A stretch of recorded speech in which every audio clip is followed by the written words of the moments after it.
담당 공무원이 뭐 무슨 왜 그랬을까요? 권한이 있고 무슨 용기가 있어서 그렇게 했는지는 그래서 의심을 좀 하는 게 위에서 그 시장 차원에서 뭐 지시가 내려오지 않느나 그분이 왜 그 지방재정법을 위반하는 걸 분명히 공무원이 알 텐데 그러니까요. 왜 그런 일을 저질렀을까 다 의구심을 갖고 있는 거죠. 그런 총회를 거치지 않은 사업이 약 22개 사업에 이른다고 저도 들었는데요. 예.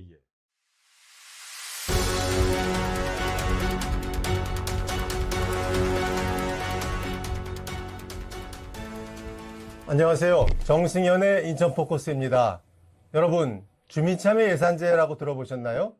지자체 예산 편성 과정에 주민들이 직접 참여하는 제도를 말합니다. 그걸 통해서 예산 편성의 투명성과 민주성을 제고시키자 하는 목적이 있는 것이죠. 잘만 운영되면 정말 좋은 제도인데요. 하지만 지난 몇 년 동안의 시행 과정에서 전국의 많은 지자체에서 많은 불법과 편법이 있었고 그런 것들이 지자체 권력과 일부 시민단체들과 카르텔을 형성하면서 많은 문제를 야기했다는 지적이 있고 그 대표적인 사례가 인천이라고 지적되고 있습니다. 이 시간에는 그걸 제대로 파헤쳐 보도록 하겠습니다. 그러면 인천 주민참여예산 부패 카르텔 문제를 파헤치려고 하는데요. 사실 이 문제에 대해서 저보다 더 많이 아시고 경험도 있으신 우리 홍동윤 현재 인천광역시 시민통합추진단 위원으로 계시는데요. 홍동윤 위원님을 모시고 이 문제를 한번 파헤쳐 볼까 합니다. 안녕하세요. 예, 안녕하세요. 예. 홍 의원님은 이 문제 뭐 경험이라든가 여러 지식이 많다고 들었는데요. 한번 본인 소개를 좀 간단히 겸해서 해주시죠. 예, 저는 그 인천시 시민통합추진단 위원 홍동윤이라고 합니다.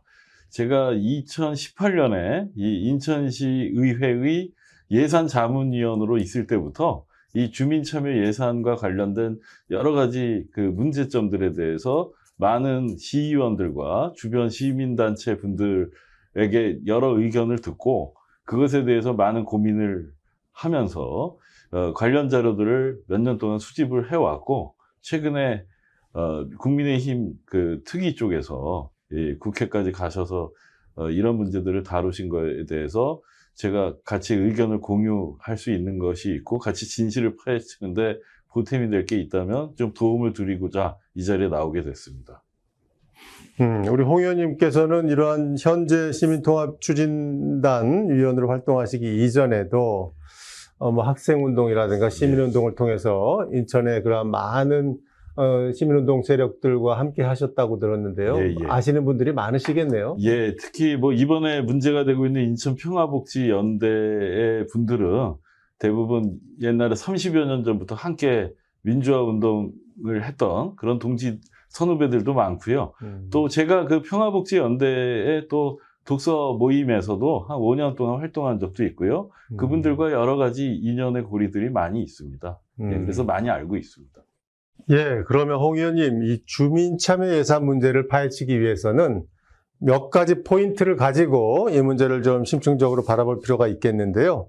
첫 번째 포인트로 이 주민참여 예산의 최대 문제라고도 얘기되고 있는데 정당한 절차 없이 박남춘 시정부 때 선정된 사업이 약 280억에 이른다라는 얘기가 나오고 있습니다. 예. 그게 어떤 얘기인가요? 예, 2019년, 2020년에 주민참여 예산을 편성하는 권한을 갖고 있는 것은 주민참여예산위원회와 12개 분과위원회의 총회에서 그렇죠. 총회라고 하죠. 그걸.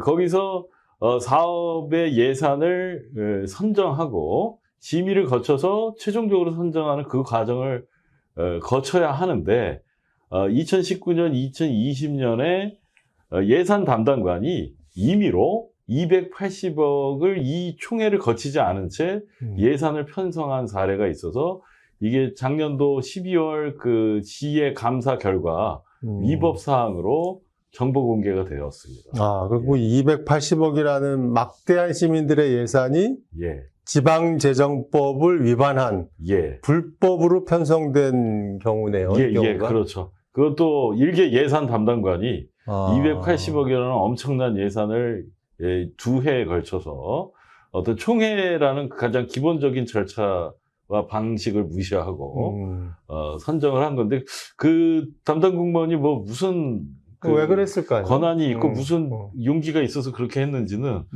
그래서 의심을 좀 하는 게 위에서 그 시장 차원에서 뭐 지시가 내려오지 않느나 그분이 왜 그 지방재정법을 위반하는 걸 분명히 공무원이 알 텐데 그러니까요. 왜 그런 일을 저질렀을까 다 의구심을 갖고 있는 거죠. 그런 총회를 거치지 않은 사업이 약 22개 사업에 이른다고 저도 들었는데요. 예, 예. 물론 그 예산 담당관의 말에 의하면 이 사업을 신청한 부서가 없었다 그러는데 예. 상식적으로 280억에 이르는 예산을 정당한 절차로 주민들이 참여해서 예산을 신청하는 그 권한이 주어진다면 그 주민들이 그 신청을 안 했을 리가 없는데 그걸 예. 신청한 부서가 없었기 때문에 한 명의 예산 담당관이 그 280억의 예산을 그냥 자체적으로 스스로가 편성했다라는 건 도저히 그 이해가 안 가는 얘기거든요. 예, 그 세부적인 그 내역과 내용이 공개되고 있지 않기 때문에 우리가 어떤 사업에 280억이 낱낱이 들어갔는지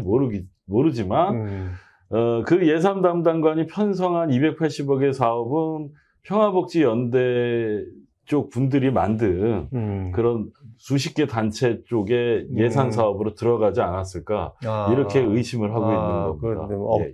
그런 의심이 가는 거죠. 그러니까 명백히 조례, 특히 지방재정법을 위반한 불법 주민참여 예산 편성이 280억에 이른다는 점 대단히 놀라운 일이라고 생각이 됩니다.